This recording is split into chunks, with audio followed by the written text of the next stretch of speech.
Perdón, estaba yo pensando en algunas dudas de lo de la presentación de Eliana, y después pregunto en manera particular, pero sí quería aprovechar para a Gabriel, en el manejo de su información disponible en Redatam, y sobre todo por su tamaño, y luego en el tema migratorio, ¿cómo están manejando la información en la cuestión de la confidencialidad?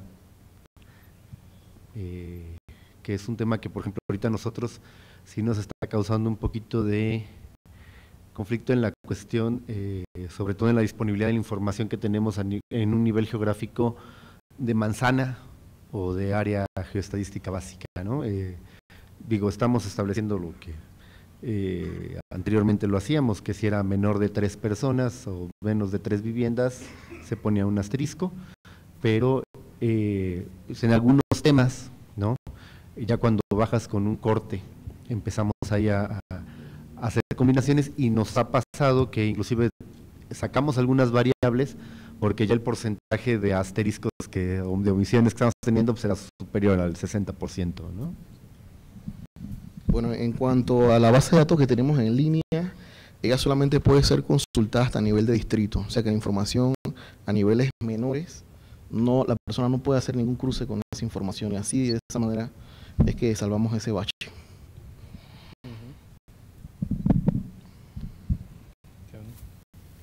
Bueno, sí, de los temas de los que...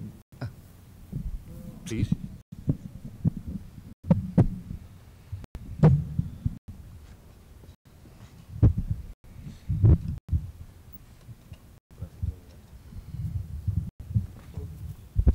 Yo quería hacer una pregunta a Lorena, porque Argentina, por algunas razones que tú introdujiste, por ejemplo, esta distinción entre la ciudad de Buenos Aires y la provincia de Buenos Aires, tiene algunas dificultades excepcionales para poder identificar a su población en relación al lugar donde residían anteriormente. El uso, por lo que vi en lo que tú nos mostraste, de la noción de municipio como elemento de referencia, y entre paréntesis localidad. ¿Cuál es la experiencia que ustedes hacen, tanto del campo como de los resultados, teniendo en cuenta que en Argentina deben haber a lo menos 2 o 3 denominaciones para referirse a la misma idea de municipio? Se llaman, no es el único país donde pasa eso, en México también tenemos delegaciones en el Distrito Federal y municipios en el resto del país, pero en Argentina tenemos partidos, tenemos municipios, departamentos en otro lado, y todos quieren referirse más o menos a la misma unidad político-administrativa, pero tienen nombres distintos dependiendo de la provincia, como en un régimen federal. Entonces, esta idea de usar solamente la expresión municipio, ¿contribuyó a una mayor homogeneidad o generó más confusión? Hay un artículo clásico ahí de Wawniarski donde dice que la geografía y la división político-administrativa de la Argentina impide prácticamente cualquier análisis de la migración. O sea, es muy categórico Wawniarski. Yo no estoy tan de acuerdo, digamos. Todos sabemos que es una variable muy complicada. No se escucha esto. Pero no, el tema es así. En todas las provincias, excepto en Buenos Aires, es provincia, departamento, localidad. En Buenos Aires es donde tenemos el problemita de que es partido y municipio. Digamos, tenemos grandes problemas con eso, no solo en el relevamiento, por eso también estamos en la instancia que estamos, que no podemos publicar datos de migraciones porque tenemos una complicación con la consistencia de los datos. Yo del tema del análisis no les llegué a contar, pero en teoría esto se testeó en el censo experimental. Yo particularmente no estoy muy de acuerdo en cómo se armó el bloque migraciones, me parece que presta mucha confusión cómo están hechas las preguntas, cómo están ordenadas las preguntas. Yo quería también en esa línea comentar quizás de algunas reuniones, Eliana, que estuvimos en conversaciones porque hubo una crítica fuerte, de hecho, de los académicos, usuarios en general, de haber pasado otra vez a la muestra la pregunta, sobre todo el set de preguntas de migración internacional, entiendo el que se ve más afectado, ¿verdad? En ese sentido es que quizá una reflexión más general, porque las decisiones obviamente se toman en función a los análisis metodológicos y, por qué no decirlo, políticos, económicos también, ¿verdad? Sí. Pero sí, lo cierto es que cuando uno se enfrenta, hablo como institución, ¿verdad?, a situaciones de ese tipo, lo ideal es tener claros los mensajes que vamos a dar, ¿verdad? Y que los mensajes sean realmente, llamémosle convincentes, ¿verdad? Porque de lo contrario nos sometemos nosotros mismos, ¿verdad?, como instituciones, a críticas que no podemos defender, ¿verdad? Y yo por lo menos en todos los espacios en los que participamos, como que sí, yo le daba la razón a lo que reclamaba, ¿verdad? Porque a través de una muestra va a ser mucho más difícil captar, cuando en el 2000 hubo ya un avance y creo que los resultados no fueron nada malos, y sobre todo para nosotros como Paraguay también era muy importante. ¿Por qué? Porque hay muchos paraguayos. El destino principal histórico de los paraguayos hacia la Argentina es del orden del 70% de nuestros emigrantes. Entonces, también no solo era lo interno, ¿verdad?, también a nivel internacional. Entonces, si bien las estimaciones que ustedes ya publicaron, ahí abrieron justamente para los más grandes, con eso se salvan esas situaciones, y al inicio no era muy claro, ¿verdad?, los mensajes. Y yo creo que ese tipo de situaciones, porque estos son temas de implicancias políticas, definitivamente.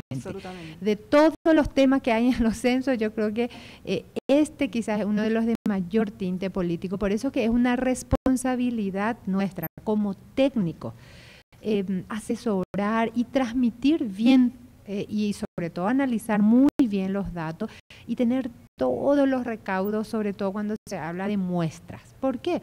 Porque con la expansión, de repente, los intervalos de los indicadores que estamos dando realmente ya no dan, son 3 casos.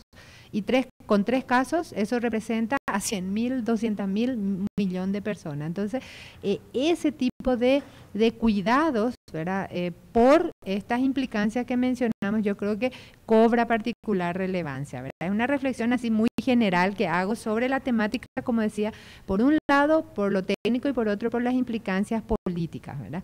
Lo otro que también se me quedó un poco en el tintero, que quería comentarle a la compañera de Brasil, discúlpame tu nombre, Leila.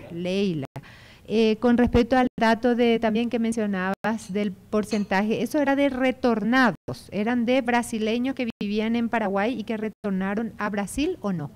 No, eran de paraguayos bueno, la confusión que yo tuve. ¿Cómo? Son brasileños que emigraron a Paraguay. Que fueron a Paraguay.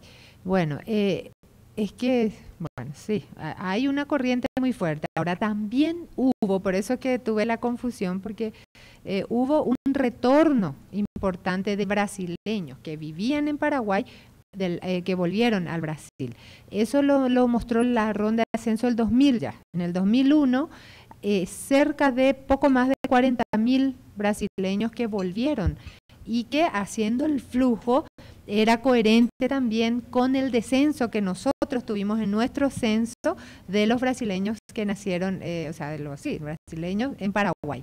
Ahora, de paraguayos que fueron al Brasil, sí tenemos también algunos indicadores que nos muestran de que ha ido aumentando, sobre todo del lado de las cancillerías.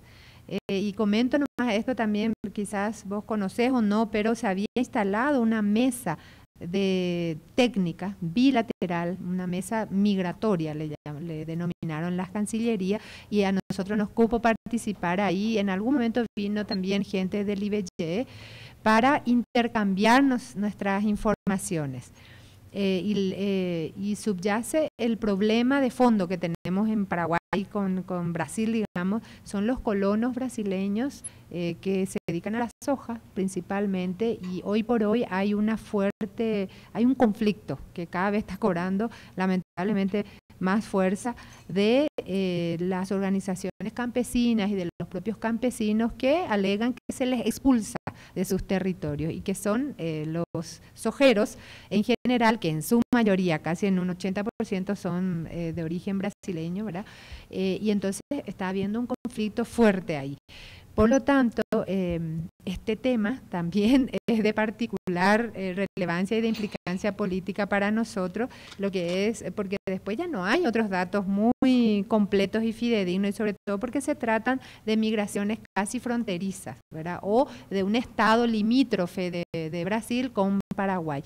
Entonces, también para nosotros es muy importante que se mida lo mejor posible, ¿verdad? Y que justamente pongamos a nivel de Mercosur, de hecho, ahí tenemos nuestro espacio que vamos a seguir analizando estas cuestiones, pero yo creo que así como se dan en nuestro caso, también se dan en el resto de los países. Entonces, un poco mi mensaje en este sentido era que nuestra responsabilidad como técnicos realmente va mucho más allá que sacar matrices, analizar los datos, sacar las tasas y queda ahí. Porque ¿quién maneja mejor las fuentes de datos? Nosotros. Y muchas veces los investigadores no mucho.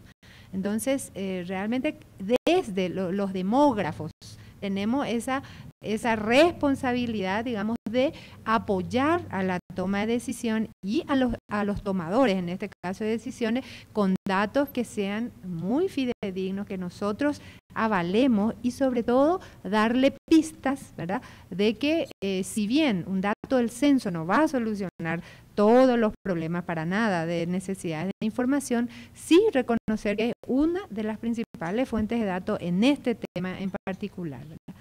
Era un poco para seguir debatiendo probablemente mañana. Gracias. No, falta...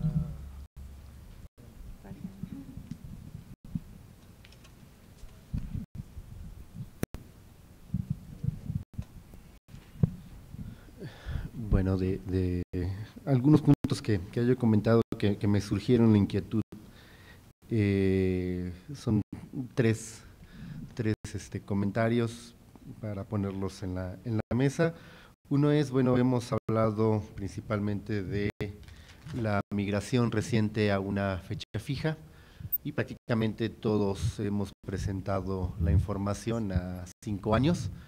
Y bueno, quería preguntar la situación que ha habido en algunos otros países o lo que ha visto Jorge en la cuestión de la situación de referenciar a 3 años o a 1 año, sobre todo por la intensidad de los movimientos internos, sobre todo hablando de migración interna, en periodos más cortos, mucho más cortos por estas situaciones laborales, que bueno, que a veces ahí entra en la situación de lo que mencionó un poquito Jorge al principio sobre si era una migración temporal, ¿no?, hablando de jornaleros agrícolas, o esta situación de un cambio de residencia definitiva, aunque después hay un movimiento por también esta dinámica global y laboral que estamos viviendo tanto a nivel internacional como a niveles locales, ¿no? Entonces ahí ese tema de la inclusión de este tipo de preguntas en los censos o en qué situación se encuentra. Y esta parte también va un poquito relacionada con la parte de, una de las cosas que nosotros hemos visto es que nos estamos enfrentando cada vez más a una problemática para definir y operativizar el concepto de residencia habitual. Esa es una situación que a veces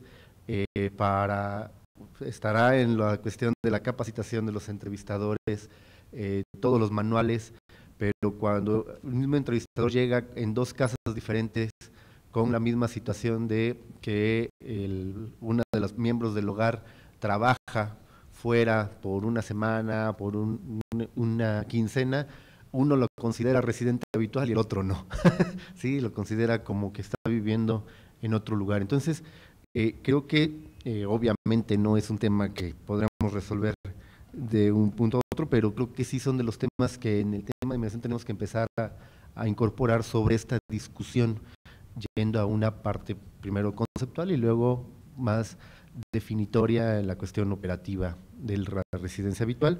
Y por último, el tercer punto sería en la cuestión de, yo sé que hablo en la cuestión preguntando sobre todo en países pequeños, que es más fácil checar esta información, o es lo que yo me imagino, también estoy en un error, de cotejar la información censal, y alegando lo que dice Zulma ahorita, con otras fuentes, y principalmente fuentes administrativas, registros administrativos, en lo cual pues al final está toda esta corriente de que el futuro de los censos pues tenemos que ir impulsando a que países de Latinoamérica también lleguemos a tener una información de la población, de una cuenta de la población en base a registros administrativos, y la caracterización de ellos con base en encuestas especializadas, tal como es el claro ejemplo que lo está haciendo España, ¿no? Obviamente las dimensiones y las distancias son importantes, pero creo que es algo que también tenemos que empezar a manejar. Obviamente nosotros, pues bueno, con nuestra pequeña frontera con los Estados Unidos, y además con nuestra frontera con Centroamérica, pues es muy porosa, ¿no? No sabemos si la frontera realmente está en Chiapas con Belice o Guatemala, o realmente está en el istmo de Tehuantepec, ¿no? Donde es una parte más corta. Entonces, esas cosas pues, son de los temas que me gustaría poner en la mesa.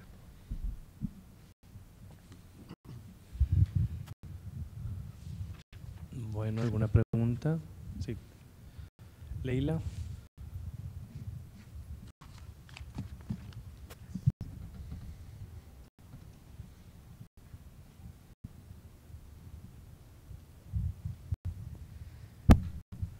Sobre essa primeira questão que você colocou da data fixa, de 5 anos, 3 anos e 1 ano, nós fizemos um teste numa prova piloto com a pergunta de 5 anos e a pergunta de 1 ano, que tinha uma proposta de se incluir no censo a pergunta, ao invés de 5 anos, a pergunta de 1 ano. E tínhamos a pergunta do tempo de residência, né? Na residência anterior, há quanto tempo residia. E elas se aproximavam muito, a resposta de 1 ano atrás com o tempo de residência. Tá? É uma saída para quem pergunta, para quem tem as duas perguntas, né? Nós fizemos esse teste na prova piloto do censo.